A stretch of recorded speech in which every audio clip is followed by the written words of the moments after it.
Mia Khalifa, the porn star, has been canceled because she came out as a pro-Palestinian person. I want to show you guys some stuff here. Let's turn on my window. This is Lifestyle.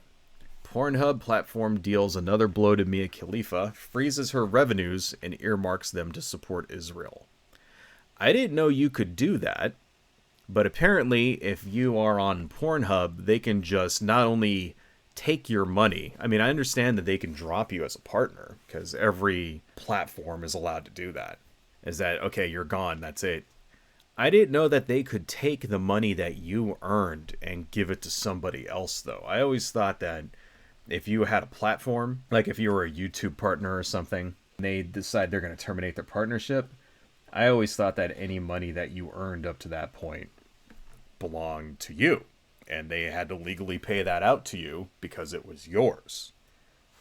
That's what I thought. I didn't know that they could just be like, okay, we're taking your money that you earned and we're just giving it to somebody else. We're just going to give it to these people over here. I didn't know that they could do that, but apparently they could. I would scroll down here, but there are some potentially not safe for work pics here, so I won't scroll down past this. Mia Khalifa is facing another setback as her earnings on the Pornhub platform have been frozen and subsequently allocated to support Israel, following her vocal support for Palestine. So, what did she actually say? Well, here's another article right here. This is what she actually said here. Mia Khalifa shows support to Palestine amid crisis with Israel sparks row. This is from the Deacon Herald. So, apparently, this was her post that she put. The first one that she has deleted said, "Can someone please tell the freedom fighters in Palestine to flip their phones and film horizontal?" So, her first post was calling the Hamas fighters freedom fighters. That's what got her canceled.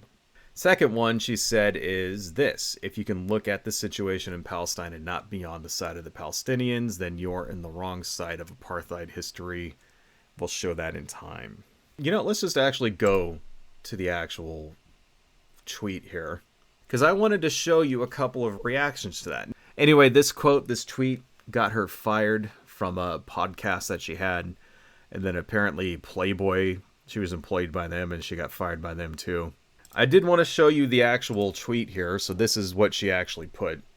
And I wanted to kind of show some of the responses she got, just to kind of remind everybody, so you can all see the racism that we're dealing with, the bigotry, right? The Islamophobia that we're seeing now, that has just come back. You know, it seemed like for years and years after 9/11, that's what it was, and then it slowly faded out after ISIS and all that shit went away, right? And were defeated, that kind of thing. Slowly started to die off. People started to forget. And they shifted, the bigots and the conservatives in this country shifted their focus towards gay and trans people over the last 5 years or so. Now it looks like Muslims are the villain of the week again. Let's see some reactions here. Greg Price, very kind of you to stand in solidarity with people who would behead you for your line of work. Lamau. This is from somebody named Pouncer. Go stand in Gaza with a poster of your last film and say that again, we'll wait. Here is somebody, Angela Vanderplum. Please go to Israel and be treated the way Israeli women are being treated right now by your blessed Palestinians. Go to Gaza, see what they do to you. This is from somebody named Wolf, the completely original handle of Wolf. What did that just say here? Exploring the world, data-driven views, distrust ideology, and historically economically illiterate. I.e., guy's a fucking, the historically illiterate, yeah, the guy's a fucking, like, white supremacist is what he is. That's what that means, by the way. Right. The culturally and historically illiterate, that's basically a dog whistle for white supremacism. The Skin Doctor. Mia Khalifa is preaching us morality. Strange times we live in. Isabella Maria de Luca. I don't take political advice from whores who are banned from their own country. You get the idea, folks. So, yeah, pretty bad stuff. When you're seeing... Now, here's the thing about all of that, right? These are the same people. Any of those people right there who were giving Mia Khalifa shit right there, these are the same people who, where if you were to criticize any of the political stances that they have, they would turn around and say to you that you are infringing upon their free speech, right? This is what they would say, because to the conservative right wing in this country, they don't actually know what free speech is. They think free speech is consequence-free speech, as in no one's allowed to criticize you for anything you say. And that's why they always get so butthurt over being canceled, because they don't understand it. They have a misconception of what free speech actually is. Free speech is actually the government infringing upon your ability to say things. So what they're doing right here is the exact same kind of canceling that happens whenever somebody says something racist, whenever they say something like the N-word or whatever like that. Or they say something anti-Semitic, like the woman, you know, the Star Wars woman, what's her name? The one woman that got fired from the fucking Mandalorian, the big wrestler chick. I can't remember her name, and she like compared being a conservative to the Holocaust and got fired and stuff like that. And then, you know, all the conservatives and Ben Shapiro and all these other fucking people turn around and be like, they're infringing on our free speech. We have the right to say whatever we want. It's like, yeah, you do have the right to say whatever you want. We also have the right to react to what you say however we feel like. And this is exactly what these people are doing. And it's just very funny how whenever it happens to them, they always bitch and moan and complain and scream free speech and all this other shit. But they're all very, very quick and happy to violate the quote-unquote free speech rights of others. They're very, very happy to turn around and enforce their own brand of political correctness on other people. And here's the thing about this, you know, Mia Khalifa is, you know, where, you know, I think she actually is from Palestine. Let me look that up. I don't want to be talking out of my ass here. So let's just do a quick Google. And I will keep the screen off, because when Googling porn stars, you often get not safe for work images here. Where is Mia Khalifa from? Syria. Okay, so she's actually from Syria, alright. Which is very close. It's north of Israel, so yeah, I guess she's not actually Palestinian, at least as far as I can tell. I don't know. I could do some more research, but I'm not going to. It just really, really gets me there. You would think that the last people on Earth who would cancel somebody for their political views would be American conservatives, because they just bitch and moan about that all the fucking time. And it's like, no. Now, remember, it has nothing to do with the cancel culture or anything like that. It has to do purely with whether they emotionally resonate with what you say. And so whenever you see somebody get canceled for saying something racist, you know, like, I don't know, you catch Roseanne Barr saying the N-word, stuff like that, and all these people run out and defend them. Remember, they're not actually defending her. They're not defending her actual freedom of speech. They're defending her because her speech aligns with what they like, i.e., they're a bunch of fucking racists. And it's the actual truth, because when somebody says something that they don't agree with, they're all too happy to turn around and cancel them. Here's another story relating to people being canceled. It has to do with somebody at Harvard rented a truck and is driving around with this truck, doxing all these students who like signed a letter.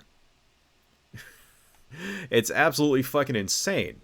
I do want to talk a little bit about this because it relates, since we're talking about cancel culture. After writing an anti-Israel letter, Harvard students are doxxed. A truck with a billboard displayed their names and photos, and critics put out to do not hire lists. The students say it's a campaign to shut them up, which is exactly what it is. The students are 100% right. Look at this shit. Okay? Somebody rented a fucking truck with fucking screens on each side of it and drove around with this shit. Right? I guess it's not good enough just to have a website. Not good enough just to put these people's names on a website so that every crazy fucking maniac in the world can look up where they live and potentially go to their house and murder them or some shit. No, you gotta humiliate them with their friends and neighbors. On a campus already bitterly divided, the statement poured acid all over Harvard Yard. A coalition of more than 30 student groups posted an open letter on the night of the Hamas attack saying Israel was entirely responsible for the violence that ended up killing more than 1,400 people, most of them civilians. Don't know if I necessarily agree with that, but this is a free country. You're allowed to say what you want, are you not? The letter, posted on social media before the extent of the killings was known, did not include the names of individual students, but within days, students affiliated with those groups were being doxxed, their personal information posted online. Siblings back home were threatened. Wall Street executives demanded a list of student names to ban their hiring. And a truck with a digital board, paid for by a conservative group, circled Harvard Square, flashing student photos and names under the headline, Harvard's leading anti-Semites. Now, this is exactly the kind of thing that would happen right after 9/11, if I remember right. I don't think there was anybody who ever drove around with a truck blasting people's names out and shit. I mean, we did have an internet back in 2001 as well, so you could just dox someone on the internet. But it was the same attitude. It was, if you stepped out of line, if you said something, if you didn't agree with the fucking herd mentality, then people just come down on you like a ton of bricks. Like I said, like the most famous example I can think of is the Dixie Chicks. They came out, they were anti-war. Their contracts got canceled. Right? It's just bullshit. And here's the thing, here we go. Let's read a little bit more here before I comment some more. Campuses have long wrestled with free speech, what is acceptable to say and what crosses into hate speech, but the war between Israel and Hamas has heightened emotions, threatening to tear apart already fragile campus cultures, complicating it all outside groups, influential alumni, and big money donors who are putting maximum pressure on students and administrators. We could read a little bit more, but I'll leave this to you guys to go ahead and read it some more. Basically, it goes on to talk about different people who are donating and shit like this, and how they're trying to shut people up. But I just want to point out here that this takes some money. Okay, no one's going to just drive around with a billboard truck with people's names on it for free. So some group out there is paying a shitload of money to do this. Who exactly would do this? Who would pay, potentially thousands of dollars to just humiliate a bunch of college kids? Because that's all these people are. Harvard is ultimately just a college. So these are just kids. And so apparently they pissed somebody off so fucking bad that they will go and spend all this money to fucking humiliate them. Who the fuck would do that? Would you do that for any other issue? What if these kids came out and they were say pro-abortion? Would an anti-abortion group go out and hire a truck and drive around with their names and shit? Would we tolerate that? I mean, doxing people is illegal, is it not? You're not allowed to just... It's harassment, is what it is. So why are these people who rented that truck, how come they're not in jail right now? If I go out and I take somebody's name and just put it up somewhere, and the thing is, you don't even have to threaten those people. You just have to allude to it. If I were to go out and I were to take somebody's name and say, this is an abortion doctor, and put it on a website, I don't even have to threaten him. It's illegal. Just me doing that. Putting his name on that site is illegal. And I could go to prison for that, for doxing. So why is it okay in this case? That's the thing. It's true. What I just said, that's absolutely true. You don't have to threaten them. I don't have to put it up with a picture of the guy's face with like, you know, a target over it and a bunch of like bloody fetuses hanging around his neck or something. You don't have to do that. All you have to do is just expose someone's personal information on a politically charged way, and it can be construed as harassment, doxing, which is illegal. You will go to jail for that shit, and rightfully so. So why aren't these people in prison? Why isn't the people driving around with that truck? How come cops aren't pulling them over and stopping them? Stuff like that. Why is it suddenly okay to be a bigot and a racist when there's a war? How does that shit happen? I don't know if I'm the only one who notices this, but whenever there's any kind of conflict, especially a war, but you know, this counts. I mean, this is a war we're not even involved in it, the United States. This is between Israel and Palestine, you know, Israel and Hamas. Especially when it comes to that, especially when it comes to something that has to do with terrorism in the Middle East and Islam, where the Islamic people are framed as the bad guys. Any kind of free speech protection like that just flies right out of the fucking window. Right? Any kind of protection. I mean, it's what that is. It's illegal. It's 100% illegal. And if you were to do that in any other situations, you would go to jail, right? But this is not, you know, no one cares now. It's like, oh, well, now these kids are going to get blacklisted. I mean, they're in Harvard, for fuck's sake, right? So that means they're going to go out. They would have been able to go on and get really good jobs with, like, Fortune 500 companies and shit. Now they're all going to get blacklisted or whatever. That kind of thing is illegal. You're not allowed to do that. You're not allowed to blacklist people. But now it's suddenly fucking okay because of racism, because of bigotry. It's absolutely fucking insane. It's okay for someone, an actress like Mia Khalifa, right? That's what she is. She's an actress. It's okay for her to get canceled and for her platform to steal her money and give it to somebody else because of something she said. It's 9/11 all over again. It's just like the Dixie Chicks getting canceled, right? It's just like fucking Donahue losing his show. Didn't that happen to Bill Maher too? Didn't Bill Maher get his show canceled also because he was anti-war? How many people had this same shit happen to them in this country, and we just never heard about it? How many people got blacklisted or fired from their jobs or whatever, or were the victims of Islamophobic bigotry 20 years ago, and we just never heard about it, right? I mean, yeah, we hear about the big actions, an insane person going into a mosque and murdering 17 people, which seems to happen every couple of weeks here in this country, right? But the small items like this, the small expressions of Islamophobia, hatred, and bigotry that happen to millions of people around this country on a daily fucking basis. We just never hear about it. That's what I mean when I say that everyone is a victim of racism. Everyone is a victim of bigotry. Everyone is a victim of Islamophobia. All of it. If you think you're invulnerable from this kind of thing, no, you're not. You're not invulnerable to it. Right? You think you're in the in-group. You're not. And it doesn't matter what your race is. You could be the whitest person on earth. You could be a devout Christian. You could be a preacher, for fuck's sake. Doesn't matter. You could look like Donny Osmond, walk around with a giant cross. If you just say the wrong thing and you piss somebody off, you could be on the wrong side of that hate machine oh so very quick.